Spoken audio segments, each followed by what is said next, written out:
Hello, friends. This is Dave Hurwitz, executive editor at ClassicsToday.com and celebrity spokesmodel for the ClassicsToday.com merchandise shop, which I know you're all looking forward to patronizing on the homepage at ClassicsToday.com or at the link below this very video in the description thereof. Today, we are talking about the best and the worst recordings of Vaughan Williams' Sinfonia Antarctica, his Symphony No. 7, based on motives and themes he wrote for his film score to the tragic adventure film Scott of the Antarctic, the film which tells the true story of the failed expedition in which everybody dies and freezes to death. It's just terrific. Now, the fact that this is a film score has led many people to question its symphonic credentials. It also has 5 movements. It has recurring themes. It's not terribly developmental. But that isn't really the point. It really is a very tragic piece of music in many respects. It's incredibly creepy and spooky, unbelievably atmospheric. But if you listen to the actual film score, which has been recorded, you realize just how much work Vaughan Williams put into shaping it into 5 rather attractive movements. It is so cool and so marvelously mysterious.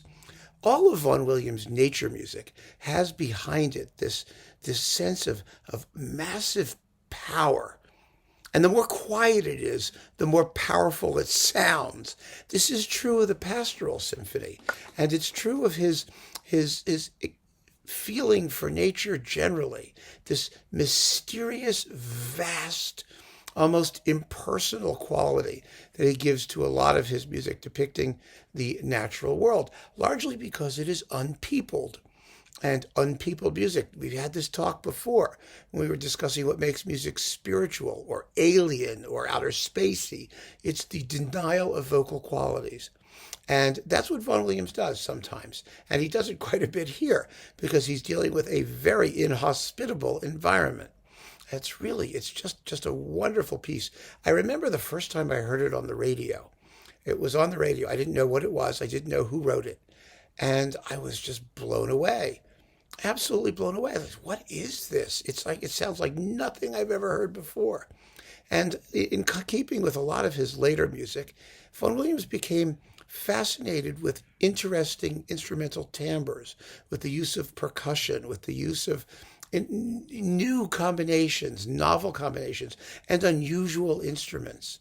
Things like flugelhorns and vibraphones, and really just fascinating in his exploration of that sort of thing. And of course, that also counts against him because symphonies are supposed to be about counterpoint and motivic workmanship. And sometimes they are, and sometimes they're not. But what people have not figured out, in addition to the fact that no one knows how to put a value on a melody and figure out what makes one great and what makes one not so great, it's that timbre itself, sheer sound, can have wonderful structural functions in creating the concept of a very satisfying form. And this is one of those pieces that does that by, deploying motives and sonorities that we hear before. Now, performing this work has not been simple. There are a lot of lousy recordings of it. Partly it's a question of sonics. It has to sound beautiful. It has to sound beautiful in a certain way. You have to capture the mood of the piece. You have to give the percussion, plenty of prominence because it's the tuned percussion, the glockenspiel, and there's a piano in here that gives the entire piece that hard, glittering, icy sonority. And if you have too reverberant an acoustic or you've cut off the high frequencies, it just isn't going to work. But there's much more to it than that because you've got an organ. Well, let me tell you what the orchestration is. I have my handy-dandy score here. And it'll give you a good sense of just what it needs to be. First of all, let's see. Okay, it's scored for, it says just here, triple wind. Well, that's not helpful, is it?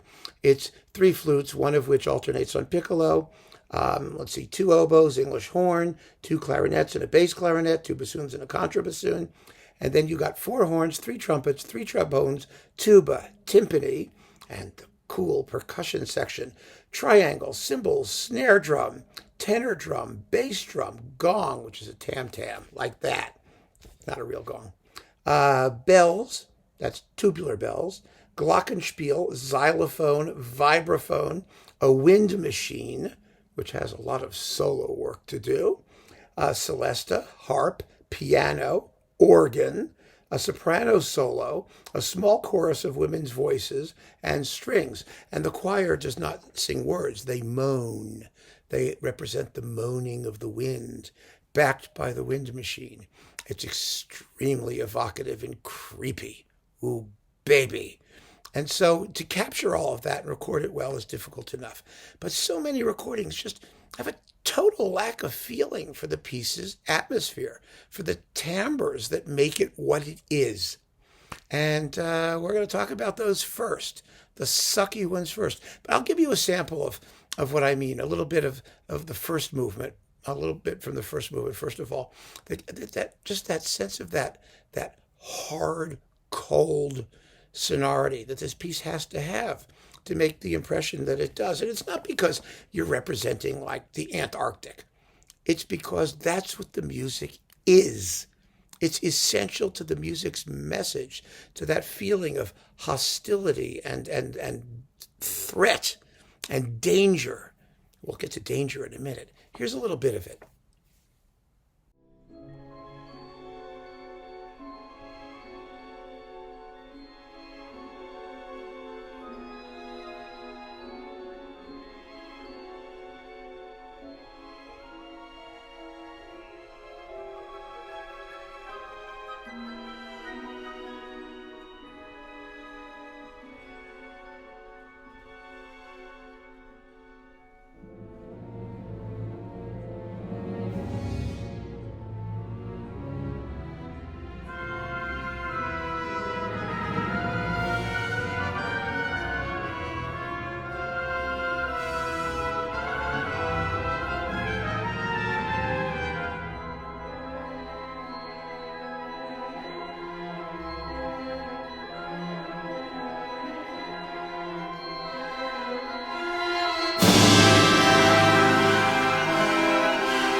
So you can hear very clearly, I'm sure.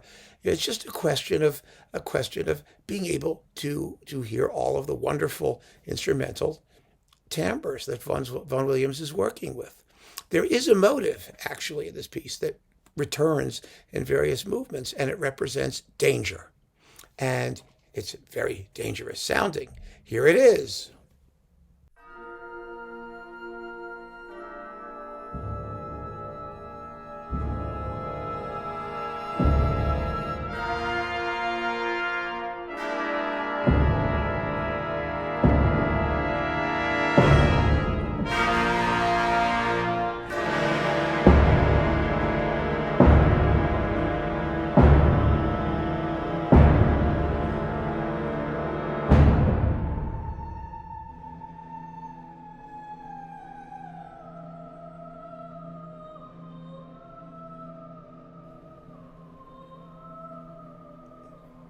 I mean, there's just no question about how to do these things. And so many conductors are too soft-edged.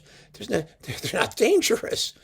They aren't. Let's talk about some of the crappy performances now. We've heard a little bit of that, and then we'll do a couple more samples just for fun. Crappy performance number one, the old mono Adrian Bolt recording, the one on Decca. Oh my gosh, it's horrible. It's horrible because the orchestra sounds horrible. And the recording is mono, and it just sounds like hell. You know, you've got to have a really imposing organ. You've got to have a tam-tam, like one of those that does not sound like you're hitting a pot with a wooden stick. I mean, the London Philharmonic back in those days was just a raunchy sounding orchestra in the 50s. They really were. And the more glamorous the orchestration got, the less appealing they sounded. So that's a dog. It's awful. Then there was an old one also by Barbaroli, who conducted the premiere. And it's with Halle, and, I mean, what do I need to say? Same problems that Bolt has. Just a third-rate orchestra that sounds lousy and has poor quality instruments and sonics that are nothing special. So you can dismiss that one. And there are quite a few modern ones, too. There are three that I want to mention, three or four, actually. The first one is on Koss Classics with Raymond Leppard, who did it. I don't know, he ruined the whole thing. Oh, it was such a pity. What he did was he turned it back into a film score with this ongoing narration, because the narration here is a problem. Each movement has a superscript. And just to be clear, Vaughan Williams does not publish them over each movement, at least in the score here. The preludes are here, and they're listed thusly with these superscriptions in the score. Now, most performances, I think, usually have some narrator person reading them before each movement. They're short. They don't make that much difference. I mean, they really don't. And I really kind of like the last one. I do not regret this journey. We took risks. We knew we took them. Things have come out against us. Therefore, we have no cause for complaint. The last journal entry of Captain Scott. Oh, I mean, it's moving. It's intense. But I understand why you would include them, although I would think it's better just to read them and listen to the music. But, Raymond Leppard has, narration bits throughout the piece, which is a terrible idea.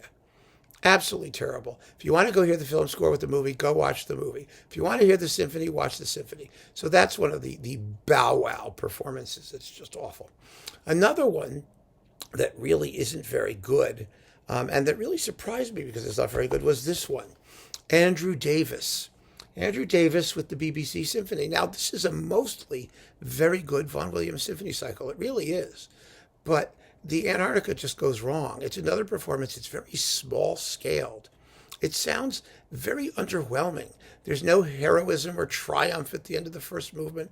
The sound of the organ is really weird. And he remade it. He did it again for Chandos. And it was just as bad. It's for all the same reasons. He did it in Bergen, I think, for Chandos. It was just not, I don't know, not very good.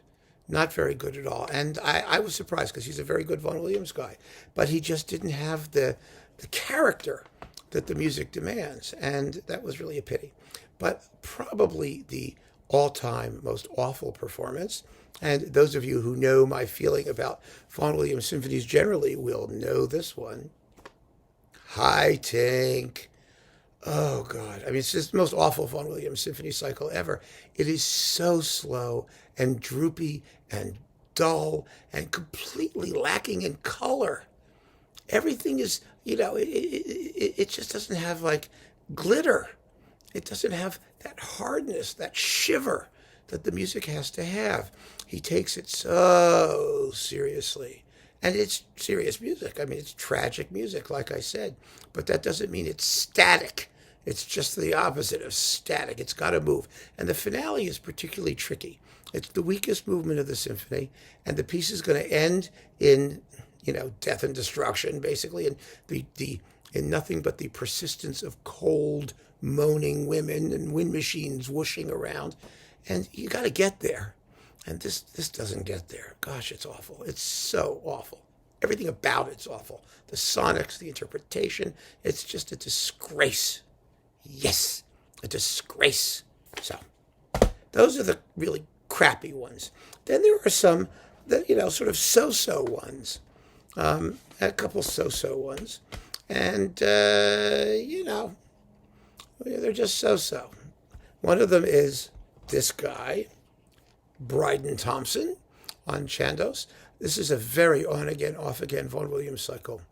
It's let down, I think, by the sonics as often as not. Some of the things are marvelously recorded, like the Fourth Symphony, and some of them are just flabby. This one is not one of the flabbier ones. It's somewhere in the middle. But it's another performance that I think it never sounds completely natural. You're always conscious of the fact that the weird sounds are being made by instruments, and it's a performance of a symphony with instruments in a space. It's not this sort of nature, mystical, blending, alien. It just doesn't have that quality about it. And it's pity because, otherwise it's pretty good. I mean, it's well paced, it's well thought out, it's decent. It's decent, but it's just not Antarctic. And that's what it has to be. It absolutely has to be. Now, after we get through the dreadful ones, there's some really good ones. And one of the qualities that the really good ones have is that although this is a dark and tragic piece, is a certain humor.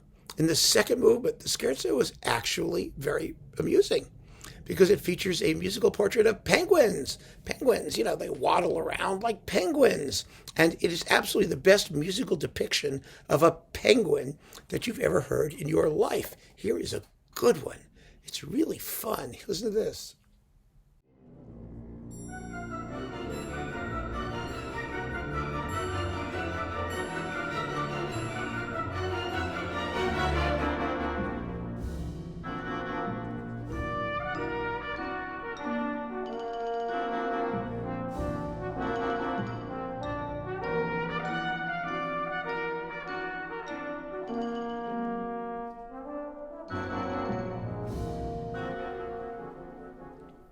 I mean, you hear that and you say, yes, it's a penguin. It's got to be. And the other quality that these good ones have is a really compelling vision of the third movement, the landscape on the glacier, which is the scariest movement in the whole symphony. Now, this is one hell of a glacier.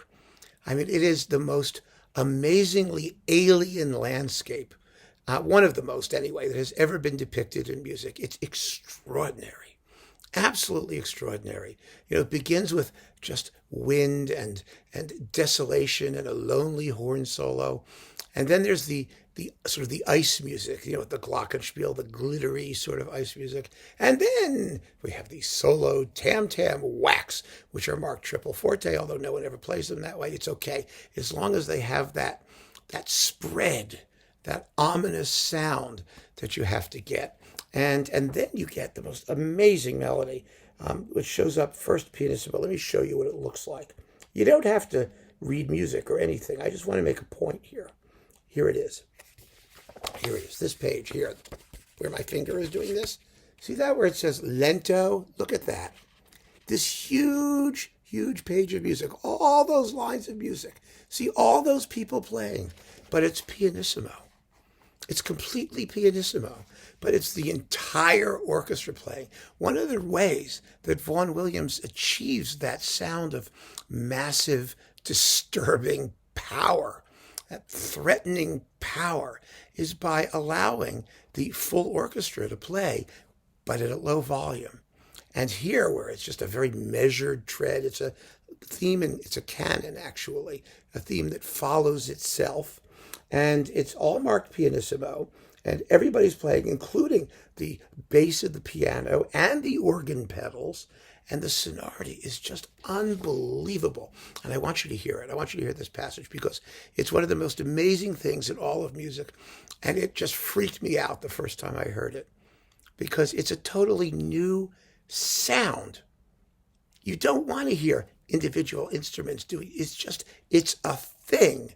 And you have to hear it as a total thing from which no single piece can be detached. It's, here, just listen to it. I'm going to shut up and stop talking about it. Listen to this.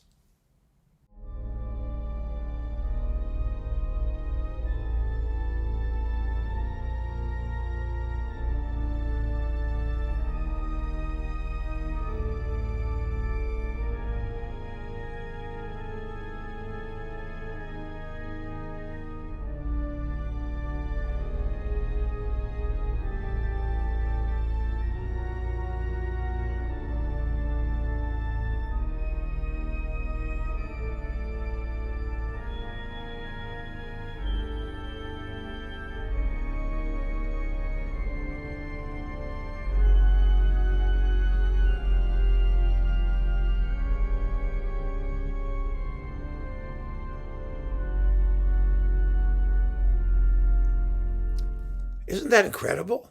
And then, of course, it has this huge climax. It comes back fortissimo, and then you have another gong crash, and the organ comes banging in. And that, too, can't sound like you just like her sitting in a church. It can't. It has to have as alien and imposing and scary a sound as possible. And not all of them do. A lot of them don't. So these are all issues that the best performances manage to deal with. They actually surmount successfully. So let's talk about the good ones now. There is this one. This is Vernon Handley with the Royal Liverpool Philharmonic. It's not the best sonically. This whole series was a little bit, I don't know how to describe it, somewhat hollow sounding, with a kind of an exaggerated dynamic range, but the performance itself is terrific. I mean, Handley's Vaughan Williams is really first rate. He understood that music. He plays it with fire and passion and rhythm and, an attention to making the right sounds. And it's a very, very good performance. So that is definitely worth considering. It's on Classics for Pleasure here, but it was issued in like a slim box in various different ways. In a big box, you could find it. So it's around, and you shouldn't have too much difficulty sourcing it. So there's that one. The other really good one is the second Adrian Boult, because now he had the London Philharmonic, it's either the LSO or the London Phil. I never know which one, because it's sometimes one and sometimes the other, or maybe the Philharmonia, who the heck knows. Let me just look. Let's see, where are we? What does it say? It says, this is Symphonies 4-6, and this one is, there it is. Yes, it's the London Phil. And it's the good London Phil. By then they'd become quite good. And they sounded quite good. And EMI was giving them vintagely wonderful recordings that sounded quite good. And this does all the right things. It's a little bit like all of Boult's performances. The ensemble is a little casual. It is. But boy, they played the thing. And they just do it wonderfully well. And so this is an excellent performance. And it's also easy to find, and it's well worth getting. Also, extremely, extremely good, and the one from which all of these musical examples were taken. This is the Naxos version with the Bournemouth Symphony Orchestra under Keys Buckles. And wow, is this good? It's one of the highlights of his Vaughan Williams cycle. There's a conductor who has no inhibitions about doing what Vaughan Williams wants him to do. You heard it yourself. It's incredibly atmospheric, and it has those nice, hard, glittery, icy sounds that the music has to have. And the offstage chorus of the wind machine and all this, it's all very well captured. It's excellently engineered. So this is definitely one of the ones you should consider. And it's not expensive, and it's available separately, and there you go. So that's pretty easy if you want to get that one. It also comes with a really good 8th Symphony. Yeah. Then we have Slatkin. This is the one if you have a subwoofer, because the organ pedals and the bass in the third movement will absolutely have your neighbors thinking that a seismic event is taking place. I am not kidding. It may blow up your entire sound system, but wow.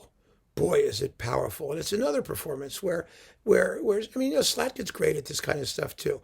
He does no hesitation doing what Vaughan Williams says to do and bringing out all of the color and the fun and the threat and the menace and you just got to do it. And this one does it. And boy, those low notes are really, really frightening. I mean, I had this cranked up when I first played it, and I had to run and turn it down because, you may have trouble finding a volume setting that really works for you. This is with the Philharmonia, and it's just marvelous, absolutely marvelous. So that's worth considering. However, the best one, still the best one, after all these years, is Andre Previn with the London Symphony. I mean, Previn was himself a composer of film music, and a very good one.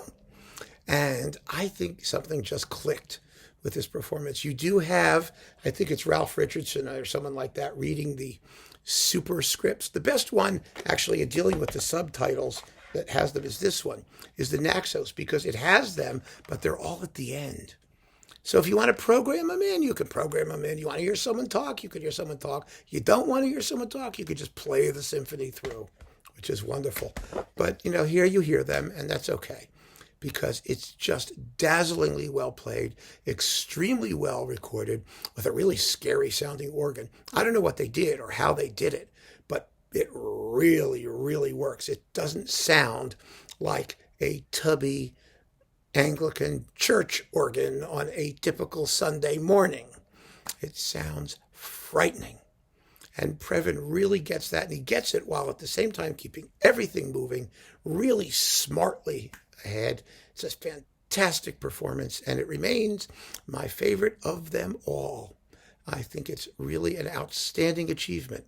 And that, my friends, is the story of the Sinfonia Antarctica. Now, since I'm making this particular video at the end of December, and it's winter, I thought it was an appropriate piece for winter weather. I also think it's an appropriate piece to sort of launch my new dedication to doing film scores or music from films, because I want to be covering a lot of film music next year. I really want to get into that in 2022 because there's so much of it. It's become so mainstream, and there are so many composers, major 20th century composers, who worked in film, and so we should be talking about some of the best work that they did. And I'm looking forward to that very much. And so I consider this sort of the launch of the film music series, in addition, because there's plenty of other film music by Vaughan, and we're going to talk about that too. So I hope you've enjoyed this little chat, and get out your Antarctica and go exploring yourself. Keep on listening, folks. Thanks so much for joining me. Take care.